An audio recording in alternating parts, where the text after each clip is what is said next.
Hello friends, అందరికీ నమస్కారం అండి. నా ఛానల్ ముందుగా చూస్తున్నట్లయితే ప్లీజ్ లైక్ చేసి, షేర్ చేసి, సబ్స్క్రైబ్ చేసుకోండి. మీ సపోర్ట్ నాకు అందించండి, మర్చిపోవద్దు. ఆ రోజు ఆద్యకి ఆఫీస్లో ఫస్ట్ డే, అందుకే కాస్త ముందుగానే లేచి కరెక్ట్ టైంకి వెళ్ళి ఫాస్ట్ రోజే బెస్ట్ ఇన్ఫర్మేషన్ కొట్టేయాలి అనేది ఆమె ఆలోచన. మెలకు రాగానే 5 నిమిషాలు పాటు ఎక్సర్సైజ్ చేసింది. ఆ తర్వాత కిచెన్లోకి వెళ్ళి కొంచెం వేడి నీళ్ళు తాగింది. బ్రేక్ఫాస్ట్కి రవ్వ ఉప్మా చేసుకుని లంచ్ లోపు ఆకలేస్తే ఈ జ్యూస్ తాగేస్తాను అని ఆద్య తనలో తానే అనుకుంది. కాలేజ్ చదువుతూ పూర్తయిన దాకా ఎన్నడూ కిచెన్లోకి తొంగి చూడని ఆద్య జాబ్ వెతకడం మొదలుపెట్టాక 1 నెల పాటు అమ్మ దగ్గర ట్రైనింగ్ తీసుకుంది. కొన్ని చిన్న చిన్న బ్రేక్ఫాస్ట్లు, కూరలు నేర్చుకుంది. ముందు చూపు ఎప్పుడు ఇలా పనికొస్తుంది వంట అని ఆ చిన్నపాటి కార్యక్రమం ముగించాక ఆద్య స్నానానికి వెళ్ళింది. ఆ తర్వాత ఆఫీస్కి ప్రత్యేకంగా పెట్టుకున్న ఫార్మల్ డ్రెస్ వేసుకుని ఫుల్ హ్యాండ్స్ బటన్ షర్ట్స్, దానికి తగ్గట్టుగా ప్యాంట్ వేసుకుంది. ప్రొఫెషనల్గా అనిపించేలా లైట్గా మేకప్ చేసుకుంది. లైట్గా స్ప్రే కొట్టుకుని ఆఫీస్ బ్యాగ్ తీసుకుని షూ వేసుకుని బయటికి వచ్చింది. ఆఫీస్కి వెళ్ళడానికి ఇంకో అరగంట నడిస్తే చాలు. మళ్ళీ ట్యాక్సీకి డబ్బులు ఎందుకు దండగా, అసలేంటో ఇంట్లో వస్తువులు, కొత్త బట్టలు, మేకప్ సామాన్లు ఇట్టా చాలా డబ్బులు తగిలేసి ఉండాలే. ఇప్పుడు ఇట్టా రోజు నడిస్తే ట్యాక్సీ డబ్బులు మిగులుతాయి, ఇటు వాకింగ్ కూడా చేసి ఉండట్లే అని ఆద్య ఆలోచన. ఇలా బడ్జెట్ లెక్కలు వేస్తూ చుట్టూ ఉన్న మనుషులు, బిల్డింగ్స్, షాపింగ్ మాల్స్ చూస్తూ ఆద్య మొత్తానికి అనుకున్న టైంకి ఆఫీస్కి చేరింది. నేరుగా రిసెప్షనిస్ట్ దగ్గరికి వెళ్ళింది. హలో మేడం, నా పేరు ఆద్య, ఆద్యశ్రీ తిరుపతిని, ఈరోజే జాయిన్ అవుతున్నాను అని. మేనేజ్మెంట్ డివిజన్ ఎటు వెళ్ళాలో కొంచెం చెప్తారా? నాకు వచ్చిన మెయిల్లో ఆ డీటెయిల్స్ ఏమీ లేవు. రిసెప్షన్ లిస్ట్ చూసి చిన్నగా నవ్వింది. ఓకే, అదిగో ఆ లిఫ్ట్ ఎక్కి 10th ఫ్లోర్కి వెళ్ళండి. మేనేజ్మెంట్ డివిజన్ ఆ ఫ్లోర్లోనే ఉంటుంది. అక్కడికి వెళ్ళాక ఎవరో ఒకరు ఫర్దర్గా గైడ్ చేస్తారు. థ్యాంక్ యూ అని అమ్మాయికి చెప్పి లిఫ్ట్ దగ్గరికి వెళ్ళి 10th ఫ్లోర్ చేరుకుంది. లిఫ్ట్ వెట్టుకు వచ్చి అటు ఇటు చూస్తూ నిలబడింది. కొత్త మొహం చూడగానే ఒక లేడీ ఆద్య వైపు నచ్చింది. ఆ రోజు కొత్తగా జాయిన్ అవ్వరా?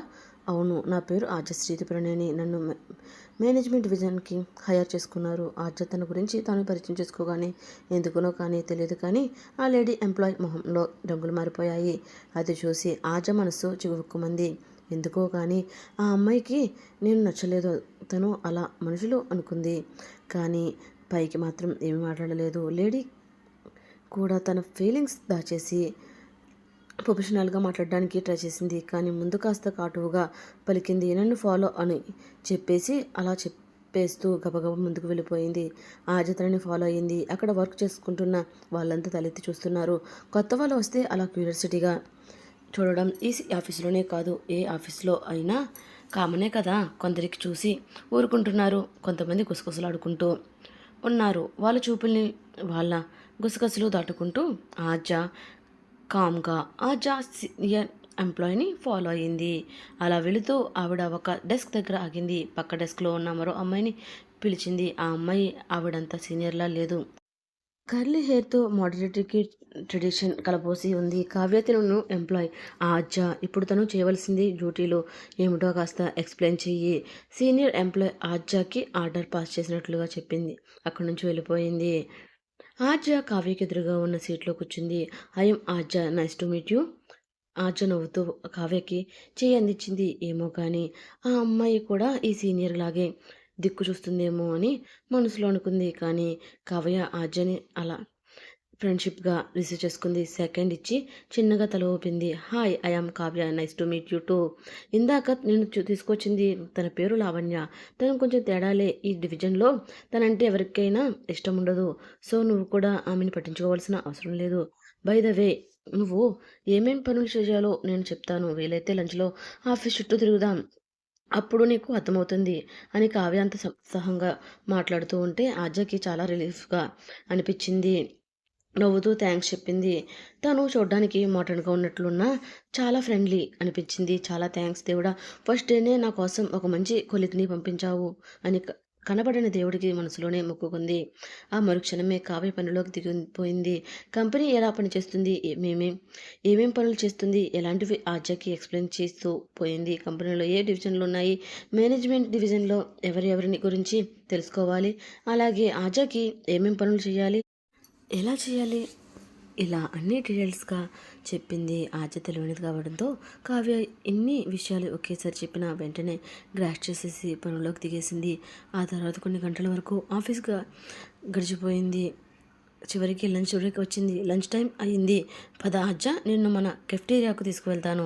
కావ్య చేతిలో పనులు పక్కన పెట్టేసి లేచి నిలబడింది. ఫస్ట్ రోజే ఆ అమ్మాయి పరిచయం కావడం ఎంత మంచిది అయ్యిందో అని అనుకుంటూ ఆజా కావ్య వెనక్కి నడిచింది. ఇద్దరు సెకండ్ ఫ్లోర్లో ఉన్న కెఫ్టేరియాకు బయలుదేరారు.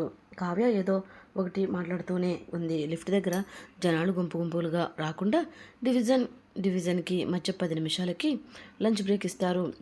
అందరికీ వాళ్ళ టైమింగ్స్ని బట్టి ఇస్తారు. ఈ కెఫ్టేరియా అరేంజ్మెంట్స్ బాగుంది కదా. ఆజా అవునన్నట్లు తల ఊపింది. ఇద్దరూ కలిసి సెకండ్ ఫ్లోర్కి వెళ్ళారు. అక్కడ వాతావరణం చూసి ఆజా ఆశ్చర్యపోయింది. అంటే ఏదో చిన్న క్యాంటీన్లా ఉంటుంది అనుకుంది, కానీ సెకండ్ ఫ్లోర్ మొత్తం ఫుడ్కి కేటాయించారు. ఆ మాటల్లో చెప్పాలి అంటే రకాల ఐటమ్స్తో అదొక ఫుడ్ మాల్లాగా అనిపించింది. అక్కడ రకరకాల రెస్టారెంట్స్ ఉన్నాయి. మధ్య మధ్యలో కొన్ని షాప్స్ కూడా ఉన్నాయి. ఆశ్చర్యపోవడాన్ని కావ్య గమనించింది. బిల్డింగ్లో ఉన్న స్టాఫ్ అంతా బయటికి పోవాల్సిన పని లేకుండా ఇలా అరేంజ్ చేశారు కదా. మనం రెస్టారెంట్కి వెళ్దామంటూ, నీకు చైనీస్ ఫుడ్ ఓకే కదా అని కావ్య వెళ్ళేది అలా ఆగి చూసింది. ఏం పర్లేదు, నాకు చైనీస్ ఫుడ్ అంటే ఇష్టమే అని ఆజ్య కావ్య వెనకనే నడిచింది. నూడిల్స్ ఆర్డర్ చేసి వెయిట్ చేస్తూ కూర్చున్నారు. పనిలో పనిగా ఒకరి గురించి ఒకరు తెలుసుకోవడం మొదలుపెట్టారు. ఎలా ఉంది హైదరాబాద్? సిటీలోకి వచ్చి కొత్తగా జాబ్ చేస్తూ కొత్త వారి మధ్య బతకడం అంత ఈజీ కాదని తెలుసు నాకు. కావ్య మాటలకి ఆజా నిజమే అన్నట్లు తల ఊపింది. అంతా కొత్తగానే ఉండాది, కానీ నేను భయపడిన అంత ఇబ్బంది ఏమీ లేదు. ఎక్కడ జనాలు బాగా హెల్ప్ చేస్తారు. సిటీ లైఫ్కి అలవాటు పడిపోతాను. నేనుండే ఫ్లాట్స్ అన్నిటికీ మంచి సెంటర్. ఏమి కావాలని నడిచి వెళ్ళి తెచ్చుకుంటాను. కొత్త పరిచయాలు పెంచుకుంటున్నా గొప్ప ఎక్సైటింగ్గా అంటాది. అవును, నువ్వు ఇప్పుడిప్పుడే కెరియర్ స్టార్ట్ చేశావు. నీకు ఇంకా చాలా వయసు ఉంది, చాలా హోప్స్ ఉన్నాయి. నా కండిషన్ వేరు. నేను పుట్టింది పెరిగింది చదువుకున్నది ఇక్కడే. ఇదే కంపెనీలో 4 ఏళ్ళుగా జాబ్ చేస్తున్నాను. ఇక్కడే పెళ్లి చేసుకుని ఇక్కడే సెటిల్ అయ్యా. అందుకని నాలో ఎగ్జైట్మెంట్ తగ్గిందేమో అనుకున్నా. అలా అంటుంటే కావ్య మనసులో సన్న తునికిలాసడింది. అబ్బో, నువ్వు 4 ఏళ్ళు పని చేస్తున్నావా? అవును, 6 నెలల క్రితమే నాకు పెళ్ళయింది. అది ఇక్కడ మార్కెటింగ్ డివిజన్లో పనిచేసిన ఎంప్లాయ్తోనే. మేము కాలేజ్ టైంలో నుంచి మంచి ఫ్రెండ్స్. పెళ్ళి హస్బెండ్ టాపిక్ రాగానే కావ్య కళ్ళు మెరిశాయి. కావ్య తన పాపెట్లో సింధూరాన్ని, మెడలో నడపసరాన్ని చూస్తుండిపోయింది. ఆజా కాసేపటికి పొగలకు పొంగుతున్న చికెన్ నూడిల్స్ వచ్చాయి. వాటి మీద నుంచి దృష్టి తిప్పింది. తినడం స్టార్ట్ చేసింది. నువ్వు కూడా తిను అని చెప్పింది, కానీ కావ్య దృష్టిలో ఇంకేదో ఉండడం గమనించింది. ఎవరైనా చూసి నవ్వుకుంటుంది. తనని ఇలా తలుచుకున్నాను అలా వచ్చి ప్రత్యక్షమయ్యాడు మహానుభావుడు. కావ్య చూస్తున్న వైపు ఆజ్య కూడా చూసింది. ఎవరో ఇద్దరు జెంట్స్ వస్తున్నారు. ఫస్ట్ అతను light blue colour black pant వేసుకుని డార్క్ బ్లూ టై కట్టుకున్నాడు. అతను వెనక్కి వస్తున్న అతను normal white shirt black and pant వేసుకున్నాడు. అతనికి ఉంగరాలు జుట్టు ఉంది. దానికి కాస్త నూనె కూడా పెట్టుకున్నాడు. మొదటి అతను నేరుగా కావ్య దగ్గరికి వచ్చి భుజమ్మ జుట్టు చేతులు వేసి పక్కన సీట్లో కూర్చున్నాడు. ఏంటి మేడం గారికి ఈ రెస్టారెంట్ అంతగా నచ్చేసిందా? మళ్ళీ మళ్ళీ ఇక్కడికే వస్తున్నారు? కావ్య హస్బెండ్ కాస్త వెటకారంగా అడిగారు. సారీ అచ్చా, ఈయన గారికి ఎక్కువ ఈయనే నా హస్బెండ్ అని నీకు ఈ పాటికి అర్థమయ్యి ఉండాలి. మీ పేరు ఆనంద్. అతను ఆజ వైపు తిరిగి హలో అన్నాడు. ఆజ కూడా హలో చెప్పింది. వెంటనే ఈ సీట్లో ఎవరైనా ఉన్నారా అని అడిగాడు అతనితో వచ్చిన మరో అబ్బాయి. ఆజ వెంటనే ఎవరూ లేరు, ఖాళీగానే ఉంది అని చెప్పింది. కౌశిక్ సీట్లో కూర్చున్నాడు. This is Kaushik, nice to meet you. ఆజ వైపు చూశాడు. ఆజ అతనికి సెకండ్ ఇచ్చి నవ్వింది. కౌశిక్ వాయిస్ చూడగానే స్వీట్గా అనిపించింది. నా పేరు ఆజ, నేను మేనేజ్మెంట్ డివిజన్లో ఈరోజే జాయిన్ అవ్వాను. ఆజ అలా సిన్సియర్గా చెప్పింది. అజయ్ భాష వాళ్ళు అందరూ ఒకరు చూసుకుని చిన్నగా నవ్వుకున్నారు. కానీ అజయ్కి ఏమనుకుంటుందో అని తమ ఫీలింగ్స్ని బయటికి పడనివ్వలేదు. చాలా మంచి అమ్మాయిలా కనిపిస్తున్నావు. ఆజా కౌశిక్ మాటల్ని చాలా హ్యాపీగా ఫీల్ అయింది. ఆఫీస్ ఎట్లుంటుందో అని భయపడుతూ ఉండా. నాకు వెళ్ళు ఎంత మంచిగా అనిపిస్తున్నారు. కావ్య అయితే సూపర్, భయపడాల్సిన పనే లేదు. కావ్యని చూస్తూనే అనుకుంది. కానీ తన కోసం ఒకరు ఎదురు చూస్తున్నారని ఆచాకి తెలియదు. తన బాస్ ఎవరో తెలిస్తే బేబీకి ఫ్యూజులు ఎగిరిపోవడం గ్యారంటీ. అంత కూల్గా వెళ్ళిపోతుంది. కొత్తగా మరొక పరిచయం అయ్యారు. అందరూ చాలా బాగా చాట్ చేస్తున్నారు. ఇంతవరకు ఏమి సమస్య రాలేదు. మొత్తానికి ఆచా వర్క్‌ని బాగా ఎంజాయ్ చేస్తుంది. కానీ ఆచా ఆఫీస్‌కి రాగానే ఎప్పటిలాగా వర్క్ మొదలుపెట్టలేకపోయింది. అక్కడ ఉన్నవాళ్ళు ఎవరు పని మొదలుపెట్టలేదు. ఆ బిల్డింగ్‌లో ఉన్న టాప్ హాల్‌లోకి అందరినీ రావాలి అని చెప్పిన మెసేజ్ అందుకు కారణం. ఒక ఫ్లోర్ మొత్తాన్ని ఏమీ కట్టకుండా పెద్ద హాల్‌గా వదిలేశారు. అందులో ఒకసారి 300 మంది కూర్చోగలిగే అంత ప్లేస్ ఉంది. అసలు మనల్ని ఇక్కడికి ఎందుకు రమ్మన్నారు? అప్పటినుంచి ఆచకి ఆ డౌట్ తొలిచేసింది. కావ్యని అదే ప్రశ్న అడిగేసింది. అయ్యో! నేను అన్ని విషయాలు చెప్పాను. ఈ విషయం మాత్రం మర్చిపోయాను. మనకి కొత్త సీఈఓ వస్తున్నాడు. అతడు ఇప్పుడు ఉన్న సీఈఓ అతనికి కొడుక్కి ట్రాన్స్‌ఫర్ చేస్తున్నాడు. మేబీ అతన్ని ఇప్పుడు స్టాఫ్‌కి చూపిస్తారనుకుంటా. కావ్య మాటలకి ఆచ ఆశ్చర్యపోయింది. నాకు ఈ విషయం ఇప్పటిదాకా ఎట్టా తెలియకుండా ఉండాది? ఎవరిని పడితే వాళ్ళని అటెండ్ చేస్తారా? దానికి కేపబిలిటీ ఉండాలి కదా! ఆచ అమాయకత్వాన్ని చూసి కావ్య చిన్నగా నవ్వేసింది. కొత్తగా వచ్చావు కదా! నువ్వింకా చాలా విషయాలు అర్థం చేసుకోవాలి. సీఈఓగా వస్తున్న అతను గ్రాడ్యుయేషన్ అయినప్పటి నుంచి ఇక్కడే వర్క్ చేస్తున్నాడు. అయితే ఎవరికీ పెద్దగా కనపడడు. అన్ని డిపార్ట్మెంట్స్‌కి కనపడకుండా ఒక ప్రైవేట్ ఛాంబర్‌లో పనిచేస్తున్నాడని అందరూ చెప్పుకుంటూ ఉంటారు. అది కూడా ఈ బిల్డింగ్‌లోనే ఒక సెపరేట్ ఫ్లోర్‌లో ఉందంట. లంచ్ బ్రేక్‌లో కూడా బయటికి రాడు. ఎవరో అక్కడికి లంచ్ తీసుకువెళ్తే అక్కడే తినేస్తాడు. ఎప్పటినుంచో వర్క్ చేసేవాళ్ళు నాలాంటి వాళ్ళకి కూడా అతను ఎలా ఉంటాడో తెలియదు. అతను ఒక వింత మనిషి అని అందరూ అనుకుంటూ ఉంటారు. నిజంగానే వింతగా ఉంటాడో లేదో కాసేపు ఆగిన తర్వాత తెలిసిపోతుంది కదా! కావ్య చాలా ఎక్సైటింగ్‌గా చెబుతుంది. కానీ హాజ మాత్రం ప్లెయిన్‌గా విన్నది. అతడు ఎట్టా ఉంటే నాకెందుకు? ఇక్కడ పని చేసినంత కాలం ఆయన గారి చేసి కలిసేదైతే ఉండదు కదా! మీటింగ్ అయిన వరకు ఇక్కడ కూర్చోవడం, ఆ తర్వాత నా పని నేను చేసుకోవడం అంతే కదా! మనసులో అలా అనుకుంటూ హాల్ లోపలికి వచ్చింది. అప్పుడే మిగతా డివిజన్ వాళ్ళు వచ్చి ఉన్నారు. హాల్ నిండిపోయింది. కానీ సెకండ్ రోలో సీట్లు మాత్రం ఖాళీగానే ఉన్నాయి. బహుశా ఎదురుగా కూర్చుని ఆయన దృష్టిలో పడడం ఎందుకు అనుకున్నారు ఏమో ఎంప్లాయీస్ వెనుక సీట్లలో సర్దుకున్నారు. ఆచా, కావ్య సెకండ్ రోలో సెటిల్ అయ్యారు. కూర్చున్న కాసేపటికి ఆనంద్, కౌశిక్ కూడా అక్కడికి వచ్చారు. ఆనంద్ కావ్య పక్కన కూర్చునే ఛాన్స్ ఎప్పుడు మిస్ చేసుకోడు. అందుకే నేరుగా వచ్చి తన పక్కనే కూర్చున్నాడు. ఇంకా కౌశిక్ వేరే ఎక్కడా చోటు లేక సెటిల్ అయ్యాడు. ఆచ తనని చూసి పలకరింపుగా నవ్వింది. నా పక్కన కూర్చుని నీకు బోర్ వచ్చేస్తుందేమో అని ఆచతో జోక్ చేశాడు. బదులుగా ఆమె చిన్నగా నవ్వింది. అదేమీ లేదు. నువ్వు డీసెంట్‌గానే ఉంటావు. నా పక్కన కూర్చోవచ్చు. ప్రాబ్లం ఏమీ లేదు. ఆచ మాటలకి కౌశిక్ రిలాక్స్ అయ్యాడు. ఆనంద్, కావ్య మాత్రం అదే పనికి మాట్లాడుకుంటూ ఉన్నారు. మధ్య మధ్యలో ఆనంద్ చిలిపి చేష్టలు చేస్తూనే ఉంటాడు. దేవుడా! ఇద్దరు వేరే వేరే డిపార్ట్మెంట్‌లో ఉండడం మంచిదే అయింది. లేదంటే పక్కనే ఉంటే వాళ్ళు చచ్చి ఉండేవాళ్ళు ఏమో అని వాళ్ళు ఇద్దరిని చూస్తూ తనలో తాను జోక్ చేసుకుంది. అలా ఒక 10 నిమిషాలు గడిచింది. అన్ని డిపార్ట్మెంట్స్ వాళ్ళు వచ్చేసారు. ఇంతలో ఒక ఆయన లేచి మైక్ తీసుకుని మాట్లాడుతున్నాడు. ఇక్కడికి వచ్చినందుకు అందరికీ ధన్యవాదాలు. మన సీఈఓ సూర్యప్రకాష్ గారు పోస్ట్ నుంచి తప్పుకుంటున్నారు అని మీ అందరికీ తెలుసు. 26 ఏళ్ల క్రితం కంపెనీ మొదలైనప్పుడు నుంచి ఆయనే సీఈఓగా పనిచేశారు.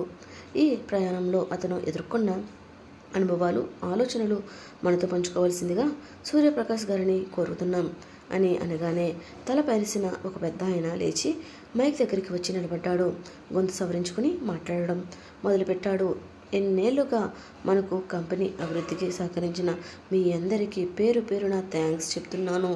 మీ సహకారం వల్లే మన కంపెనీ అన్ని కష్టాలు ఎదుర్కొని ఇంత మంచి పొజిషన్కి వచ్చింది. గత 26 ఏళ్ళుగా సీఈఓగా పనిచేస్తున్న నేను ఈ పదవికి రిజైన్ చేస్తున్నాను. ఈ కంపెనీతో నా అనుబంధం చాలా గొప్పది. నా ప్రయాణం చాలా సుదీర్ఘమైనది. నా ప్రయాణాన్ని ఎక్కడితో ముగిస్తూ ఈ జనరేషన్కి నా ఆ బాధ్యత అప్పగిస్తున్నాను. మీ కొత్త సీఈఓగా నా కొడుకు సిద్ధార్థ్ అకౌంట్ అయ్యాడు అని చెప్పడానికి నాకు చాలా గర్వపడుతున్నాను. నా స్థానాన్ని భర్తీ చేయగలిగే సామర్థ్యం అతనికి ఉంది అని నమ్ముతున్నాను. సూర్యప్రకాష్ అలా ఉంటూనే పక్కకు తిరిగి please welcome our new CEO and my son Rahul Siddharth. సరిగ్గా అప్పుడే హ్యాండ్సమ్గా ఒక అబ్బాయి హాల్ లోపలికి వచ్చాడు. అతను చూసి ఆచ మనసులా ఫ్రీజ్ అయిపోయింది. కడుపులో ఏదో తిప్పుతున్నట్లుగా ఒళ్ళంతా వణికిపోతున్నట్లుగా అనిపించింది. అతను ఎవరో కాదు, తనతో ఆ రాత్రి గడిపిన సిద్ధు. నే సిద్ధు నేరుగా స్టేజ్ దగ్గరికి వచ్చాడు. ఇది ఎట్లా సాధ్యం? ఇది నిజం కాదు, కల ఏమో. ఆజ్జా తనలో తానే కొనుక్కుంది. ఇది కల కాదు అని తనకు తెలుసు. ఎందుకంటే సిద్ధు కొన్ని మీటర్ల దూరంలో తన ఎదురుగా నిలబడి ఉన్నాడు. మైక్ దగ్గరకు రాగానే సిద్ధు అందరినీ చూశాడు. అలా చూస్తూనే ఆజాతో కళ్ళు కలిపాడు. ఒక నిమిషం అలాగే చూస్తూ ఉండిపోయాడు. తనని తాను గుర్తుపట్టాడు అన్న విషయం ఆజ్యాకి అర్థమైంది. అతని చూపుల్లో ఇంకేదో చిలిపితనం కనిపించింది. ఆజ్య కంగారుగా తలదించేసుకుంది. ముందుగా ఆ కంపెనీ కోసం కష్టపడుతున్న ఎంప్లాయీస్ అందరికీ నా థ్యాంక్స్. మీరు చాలామందికి నా గురించి తెలిసి ఉంటుంది. అయినా మరోసారి నేను ఇంట్రడ్యూస్ చేసుకుంటున్నాను. నా పేరు రాహుల్ సిద్ధార్థ్. నేను మీ కొత్త సీఈఓని. చిన్నవాడిని కాబట్టి సరిపోతానని మీలో చాలామందికి డౌట్స్ ఉంటాయి. కానీ ఈ కంపెనీని మరింత ముందుకు నడిపించడానికి నేను కష్టపడి పనిచేస్తాను. తొందరలోనే నా ఎలిజిబిలిటీ ప్రూవ్ చేసుకుంటాను. సిద్ధు చిన్న బాక్స్ తీసుకుని ఆజ వైపు చూశాడు. తను మాత్రం అతని వైపు చూడకున్నట్టు యాక్టింగ్ చేసింది. నా టీంలో కొద్దిగా పనిచేస్తున్న ఎంప్లాయీస్ని వెల్కమ్ చేస్తున్నాను. కొత్త వారంతా లేచి నిలబడతారని సిద్ధు సడన్గా అలా అడిగేసరికి మేనేజర్ వాళ్ళంతా ఆశ్చర్యపోయారు. ఎందుకంటే ప్లాన్ మీటింగ్లో షెడ్యూల్లో లేదు. పైగా చాలా అనవసరం అనిపించింది. కానీ ఎవరు ఏమీ మాట్లాడలేదు. కొత్తగా వచ్చిన వాళ్ళంతా ఒక్కొక్కరు లేచి నిలబడడం మొదలుపెట్టారు. ఆజు మాత్రం నిలబడలేదు అని ఆలోచించింది. సిద్ధు ఇదంతా తన అటెన్షన్ కోసమే చేస్తున్నాడు అని అనిపించింది. కానీ ఆ మరుక్షణం తను ఎక్కువ ఆలోచిస్తున్నానేమో అని అనిపించింది. ఆ డైనమోలో కూర్చునే ఉంది. కావ్య ఆజ్య వైపుకు తిరిగి ప్లీజ్ నిలబడమని ఫోర్స్ చేసింది. చివరికి ఆజ్య మాత్రమే మిగిలిపోయింది. ఇంకా తప్పదు అని లేచి నిలబడింది. ఆజ్యాని చూడగానే సిద్ధు పెదవులు మీద వంకర నవ్వు ఒకటి మెరిసింది. నాకు ఇక్కడ చాలా అందమైన వాళ్ళు అనిపిస్తున్నారు. మీరెంత కష్టపడి పనిచేస్తారు అనుకుంటున్నాను. నేను కొత్త పోస్ట్లోకి వెళ్తున్నాను కాబట్టి నా వర్క్ లోడ్ విపరీతంగా పెరిగిపోతుంది. ఓ కొత్త పర్సనల్ అసిస్టెంట్ని నేను అపాయింట్మెంట్ చేసుకుందాం అనుకుంటున్నాను. సిద్ధు మాటలకి వాళ్ళ నాన్న Suryaprakash friends and secretary Akhil shock అయ్యారు. ఈ విషయాన్ని ముందుగా వాళ్ళు డిస్కషన్ చేసలేదు. అయినా మధ్యలో కల్పించుకోవడం బాగోదు అని కామ్గా కూర్చున్నారు. సిద్ధు సడన్గా ఆజ వైపు చూశాడు. హలో మిస్, మీ పేరేంటి? మీరే ఏ డిపార్ట్మెంట్? సిద్ధు తన పొజిషన్ తనలో వాడుకుంటున్నాడు అని అసాధ్యకి అర్థమైంది. కానీ అంతమంది ముందు తను ఏమీ మాట్లాడలేదు కదా. ప్రొఫెషనల్గానే బిహేవ్ చేసింది. లేచి నిలబడి అతనికి సమాధానం ఇచ్చింది. నా పేరు ఆర్జశ్రీ ప్రణేని. నేను మేనేజ్మెంట్ డివిజన్లో పనిచేస్తున్నాను. ఆర్జ నార్మల్గా చెప్పడానికి చాలా ట్రై చేస్తుంది. సిద్ధు మరొకసారి వెటకారంగా నవ్వాడు. ఈసారి నవ్వు అందరికీ కనబడింది. నీలో నాకు చాలా పొటెన్షియల్ కనిపిస్తుంది. నేను నా పర్సనల్ అసిస్టెంట్గా అపాయింట్మెంట్ చేసుకుంటున్నాను. వెంటనే నువ్వు నీ వస్తువులన్నీ తీసుకుని నా ఆఫీస్కు వచ్చే సెక్రటరీ అఖిల్తో పాటు నువ్వు కూడా నా షెడ్యూల్ మేనేజ్ చేయాలి. అది విని సిద్ధు వాళ్ళ నాన్న సెక్రటరీ విని ఏం చేయాలో అర్థం కాక చూస్తుండిపోయారు. హాల్లో గుసగుసలు మొదలయ్యాయి. ఆ అమ్మాయిని ఎంచుకోవడానికి కారణం ఏమిటి? అందరూ తమలో తాము డిస్కషన్ చేసుకున్నారు. ఆజ్జాకి అయితే నోటమాట రావడం లేదు. కానీ గట్టిగా అరవాలి అనిపించింది. అందరికి ముందు సీఈఓ మాటని కాదంటే తను ఓడిపోతుందని తెలుసు. అందుకే సైలెంట్‌గా ఉండిపోయింది. కావ్య, ఆనంద్ అజ్జ వైపు ఆశ్చర్యంగా చూస్తున్నారు. సిద్ధు మాట్లాడడం మొదలుపెట్టాడు. ఓకే, అంతా సెట్ అయింది కదా! కనుక మీరు కూర్చోండి. ఇప్పుడు మన ఆఫీస్‌ని ఇంప్రూవ్ చేయడానికి కొన్ని టెక్నికల్స్ చేంజ్ చేసి చెప్తాను. అందరూ కూర్చున్నారు. అంతకుముందు అసలు ఏమి జరగనట్టే సిద్ధు తన ప్రెజెంటేషన్ మొదలుపెట్టాడు. కావ్య ఆజ్జ వైపు నమ్మనట్టు చూస్తుంది. ఆచార్యని నిజంగానే పిఏగా తీసుకున్నాడా? నాకు ఇదంతా చాలా క్రేజీగా అనిపిస్తుంది. కావ్య ఆర్య చెవిలో గుసగుసలాంది.